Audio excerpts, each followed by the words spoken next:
अथ नवमो अध्याय।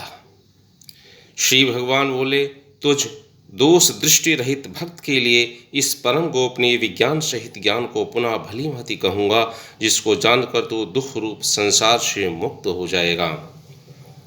यह विज्ञान सहित ज्ञान सब विद्याओं का राजा, सब गोपनीयों का राजा, अति पवित्र, अति उत्तम, प्रत्यक्ष फल वाला, धर्मयुक्त साधन करने में बड़ा सुगम और अविनाशी है। हे परंतप, इस उपर्युक्त धर्म में श्रद्धा रहित पुरुष मुझको ना प्राप्त होकर मृत रूप संसार चक्र में भ्रमण करते रहते हैं। मुझ निराकार परमात्मा से यह सब जगत जल से बर्फ के सदृश परिपूर्ण है और सब भूत मेरे अंतर्गत संकल्प के आधार स्थित हैं, किंतु वास्तव में मैं उनके स्थित नहीं हूँ।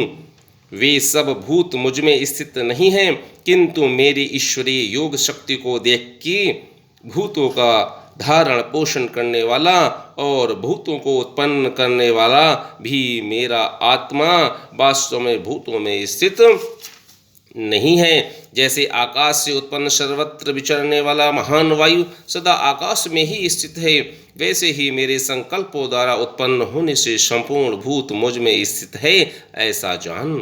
हे अर्जुन, कल्पों के अंत में सब भूत मेरी प्रकृति को प्राप्त होते हैं, अर्थात प्रकृति में लीन होते हैं, और कल्पों के आदि में उनको मैं फिर रचता हूँ। अपनी प्रकृति को अहंकार अंगीकार करके स्वभाव के बल से परतंत्र हुए संपूर्ण भूत समुदाय को बार बार उनके कर्मों के अनुसार रचता हूँ। हे अर्जुन, उन कर्मों में आसक्त रहित और उदासीन के सदृश स्थित मुझ परमात्मा को वे कर्म नहीं मानते। हे अर्जुन, मुझ अधिष्ठाता के सकाश से प्रकृति चराचर सहित सर्व जगत को रचती है, और इस हेतु से ही यह संसार चक्र घूम रहा है।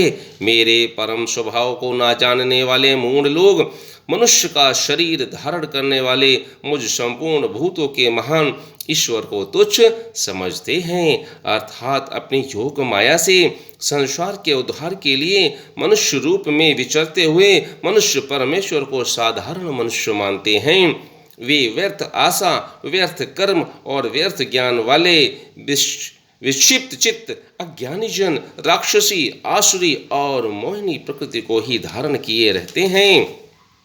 परंतु हे कुंती पुत्र, दैवी प्रकृति के आश्रित महात्मा जन मुझको सब भूतों का सनातन कारण और नाश रहित अक्षर स्वरूप जानकर अनन्य मन से युक्त होकर निरंतर भजते हैं।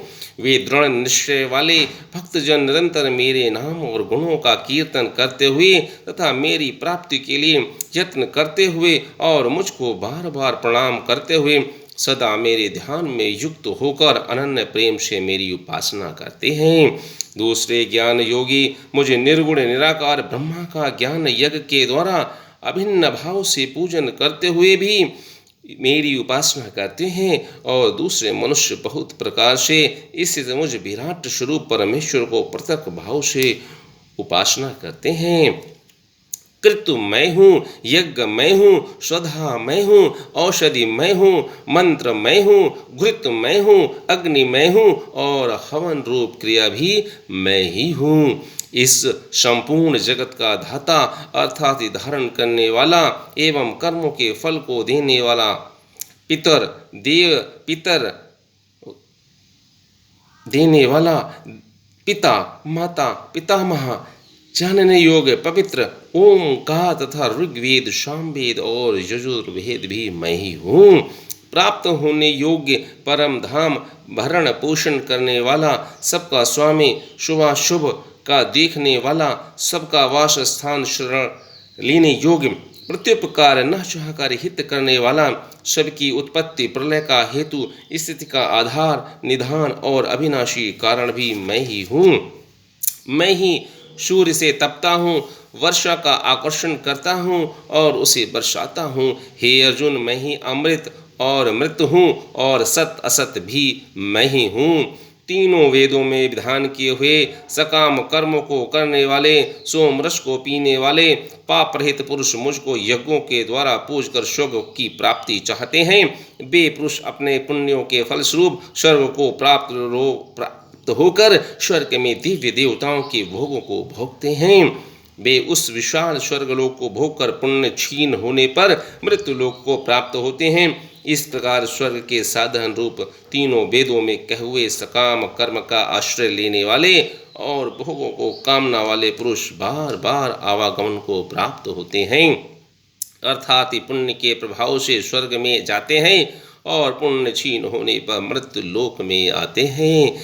जो अनन्य प्रेमी भक्तजन मुझ परमेश्वर को निरंतर चिंतन करते हुए निष्काम भाव से भजते हैं, उन नित्यंत निरंतर मेरा चिंतन करने वाले पुरुषों का योगक्षेम मैं स्वयं प्राप्त कर देता हूँ। हे अर्जुन, यद्यपि श्रद्धा से युक्त जो सकाम भक्त दूसरे देवताओं को पूजते हैं वे भी मुझको ही भजते हैं, किंतु उनका वह पूजन अविधि पूर्वक अर्थात ज्ञान पूर्वक है, क्योंकि संपूर्ण यज्ञों का भोक्ता और स्वामी भी मैं ही हूँ, परंतु वे मुझ परमेश्वर को तत्व से नहीं जानते, इसी से गिरते हैं अर्थात पुनर्जन्म को प्राप्त होते हैं। देवताओं को पूजने वाले देवताओं को प्राप्त होते हैं, पितरों को पूजने वाले पितरों को प्राप्त होते हैं, भूतों को पूजने वाले भूतों को प्राप्त होते हैं और मेरा पूजन करने वाले भक्त मुझको ही प्राप्त होते हैं। इसलिए मेरे भक्तों का पुनर्जन्म नहीं होता।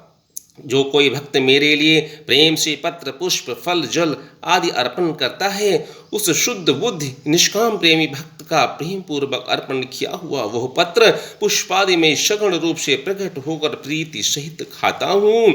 हे अर्जुन, तू जो कर्म करता है, जो खाता है, जो हवन करता है, जो दान देता है और जो तप करता है, वो सब मेरे अर्पण कर्म। इस प्रकार जिसमें समस्त कर्म मुझ भगवान के अर्पण होते हैं, ऐसे संन्यास योग से युक्त चित्त वाला तू शुभाशुभ फल रूप कर्म बंधन से मुक्त हो जाएगा और उनमें मुक्त होकर मुझको ही प्राप्त होगा।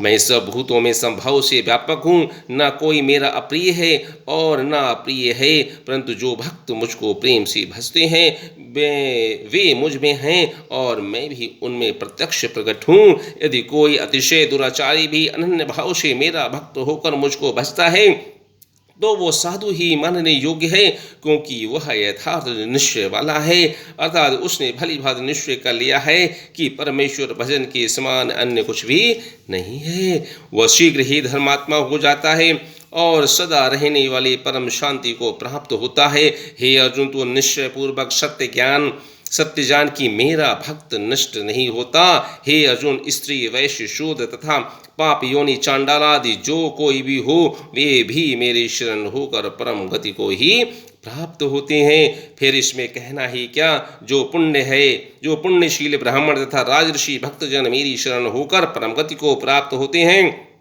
इसलिए तू सुख रहित और क्षण भंगुर इस मनुष्य शरीर को प्राप्त होकर निरंतर मेरा ही भजन कर। मुझ में बनने वाला हो, मेरा भक्त बन, मेरा पूजन करने वाला हो, मुझको प्रणाम कर। इस प्रकार आत्मा को मुझ में नियुक्त करके मेरे परायण होकर तू मुझको ही प्राप्त होगा। ओम तत्सदिति श्रीमद्भगवद्गीतासु उपनिषत्सु ब्रह्मविद्यायां योगशास्त्रे श्रीकृष्ण अर्जुन संवादे राज विद्याराज गुह्ययोगो नाम नवमो अध्याय।